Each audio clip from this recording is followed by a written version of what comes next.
Antes fazemos exercícios com funções, com as equações de Cauchy-Riemann, tem um resultado interessante envolvendo essas equações. Considera uma função f definida em um aberto dos complexos nos complexos, que pegam uma variável z e leva em f de z igual ao de xy mais i v de xy. Supõe ainda que, nesse aberto, tanto a função u quanto a função v possuem derivadas parciais até segunda ordem contínuas. Bem, o que a gente vai demonstrar é que, dado que essa função f é analítica, então, tanto a parte real quanto a parte imaginária são funções harmônicas, ou seja, funções que obedecem uma equação diferencial chamada equação de Laplace. Vamos lá. A equação de Laplace, uma função que obedece à equação de Laplace, se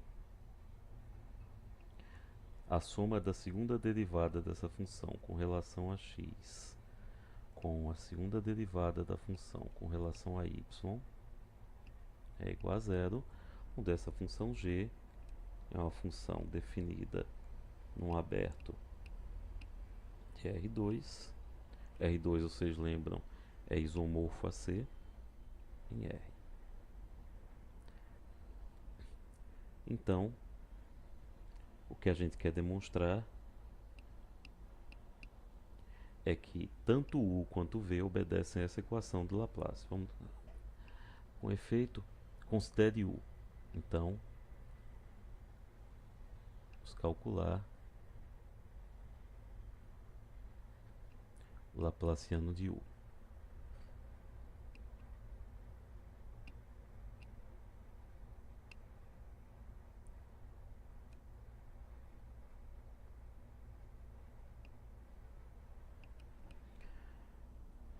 Bem, a segunda derivada de U com relação a x é a derivada da primeira derivada de U com relação a x. Do mesmo jeito, a segunda derivada de U com relação a y é a derivada da derivada de U com relação a y. Acontece que eu estou supondo que f é uma função analítica. Como f é uma função analítica, vale as equações de Cauchy-Riemann. Portanto, du dx e dv dy são a mesma função. E du dy e dv dx são a mesma função com sinal trocado.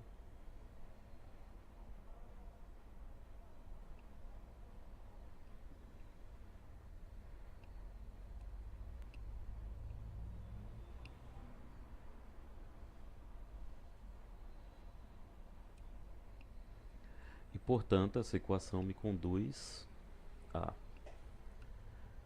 duas derivadas de v com relação a x a y menos duas derivadas de v com relação a y a x.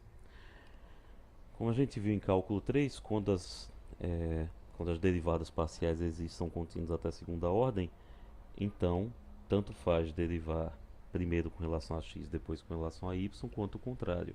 Ou seja, pelo teorema de Fubini, essas duas derivadas são iguais.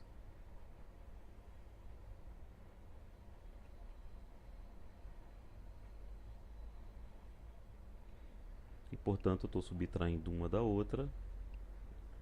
Obtenho zero, que era o que eu queria demonstrar, ou seja, que a segunda derivada de U, a soma das segundas derivadas parciais de U com relação a x e com relação a y dá igual a zero, ou seja, a equação de Laplace satisfeita, e essa sequência implica que U é uma função harmônica. Observe, não faz sentido falar que a função f é harmônica, porque o termo harmônico se refere a uma função de R2 em R, que satisfaz a equação de Laplace. Então faz sentido somente dizer que a parte real é harmônica.